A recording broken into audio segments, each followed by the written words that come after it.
पीछे आप देख रहे हैं जो छोटी छोटी झोपड़ियां जो बनी हुई हैं, यहाँ पर शास्त्रों का और वेदों का वाचन किया जा रहा है। हमारे साथ एक ब्राह्मण गण मौजूद हैं जो बताएंगे कि शास्त्रों में वेदों के वाचन की क्या महत्वता है। क्या नाम है? मेरा नाम वीरेंद्र कुमार आचार्य है और मैं वाराणसी से हूँ। यहाँ पर चतुर्वेदों पारायण चल रहा है, जिसमें से काशी से आए हुए चतुर्वेद के विद्वान सस्वर वेदों का पाठ कर रहे हैं, पारायण कर रहे हैं। और वृंदावन से और भी अन्य अन्य जगह से आए हुए विद्वान 18 पुराणों का और 6 शास्त्रों का पारायण कर रहे हैं। उसके साथ ही भागवत संगीतमय यहाँ पर चालू हो रही है। जिस प्रकार से कुंभ वहाँ पर समाप्त हो रहा है, उसी प्रकार से यहाँ पर भी एक महाकुंभ प्रारंभ हो रहा है। आप देखेंगे कि इस सप्तदिवसीय में भारी संख्या में श्रद्धालु आ रहे हैं और यहाँ पर 18 पुराणों का दर्शन कर रहे हैं और श्रीमद् भागवत का अध्ययन कर रहे हैं और सुन भी रहे हैं। साथ साथ में बागेश्वर धाम का हनुमान जी महाराज का दर्शन भी कर रहे हैं।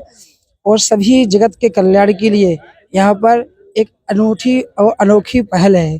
सभी के कल्याण के लिए 18 पुराणों का वाचन हो रहा है और आदिवासी कन्याओं का विवाह भी हो रहा है।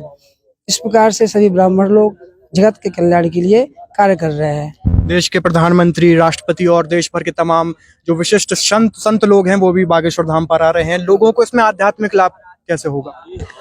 देखिए, लोगों को आध्यात्मिक इस प्रकार होगा कि आएंगे, दर्शन करेंगे, मंत्रों को सुनेंगे, भागवत के श्लोक को सुनेंगे।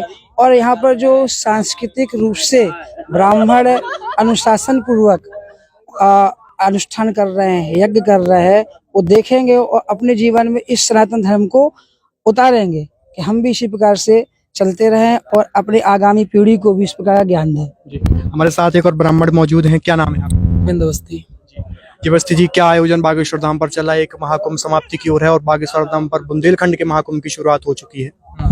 हमारे हिंदू धर्म में, जैसा कि आप सभी जान रहे हैं, हम भी जान रहे हैं, हमारे हिंदू धर्म में 4 वेद, 18 पुराण, 6 शास्त्र हैं।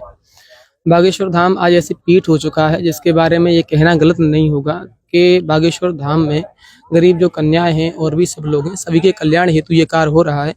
और भागवत जो है या हमारे वेद हैं, हमारे 2 लौकिक और पारलौकिक 2 महत्व हैं। बागेश्वर धाम केवल लौकिक को ही नहीं, इसके अलावा पारलौकिक यानी जो आध्यात्म है, आध्यात्म के भी संगम है। और आध्यात्म में पुराणों का जो वाचन हो रहा है, उन पुराणों के वाचन के होने से व्यक्ति को व्यक्तिगत जीवन कैसे जीना है, उस धर्म की अपनी पहचान होती है।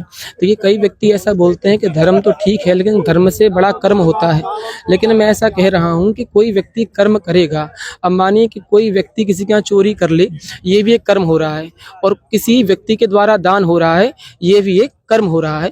परंतु हमें यदि कर्म कौन सा करना है और कौन सा कर्म हमारे द्वारा नहीं होना है, यदि हमें कर्म को जानना है तो कर्म को जानने से पहले जब हमें धर्म का ज्ञान हो जाएगा कि हमारा धर्म क्या है, तो धर्म के ज्ञान होने के पश्चात में हमें ये ज्ञात हो जाता है कि हमें कौन सा कर्म करना है।